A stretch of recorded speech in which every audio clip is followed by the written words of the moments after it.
Ey dostlarım menin gam kıyın bolmayan, unça dümen kızıl gülüm solurdum. Bazı kuşum göğün hoşum diyenim, ara gözlü kalan kaçtın ayrıldım.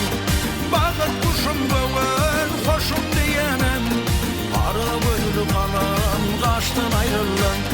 Yatlısın bağlarda giden yerlerim, alma yanaklarım, kara gözlerim. Yatlısın evlerim, şirin sözlerim, şirin sözlü kalan kaçtın ayrıldım. Yatlısın evlerim, şirin sözlerim, şirin sözlü kalan kaçtın ayrıldım.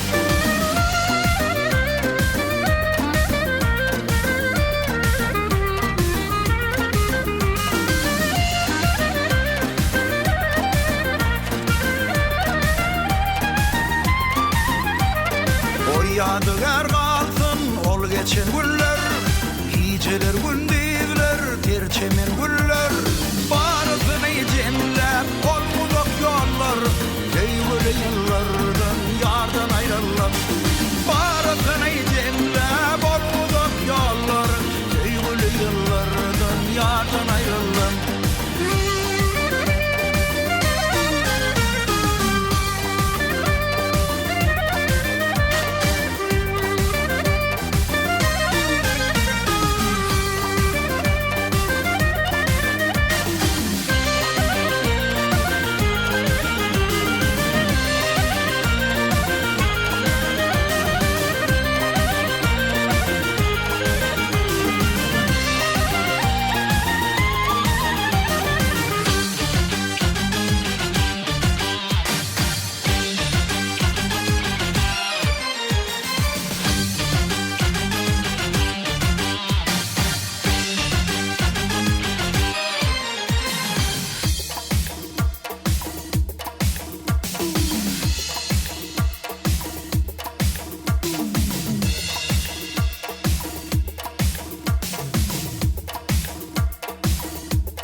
Aşık idim gözün yaşa dolardın, dostlarım ağladı, düşman gülürdün.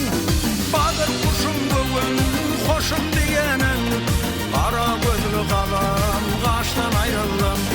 Bazı kuşum bugün hoşum diyenin, kara gözlü kalan kaçtan ayrıldım. Şirin sözlü kalan kaçtan ayrıldım. Sevgili yıllardan yardan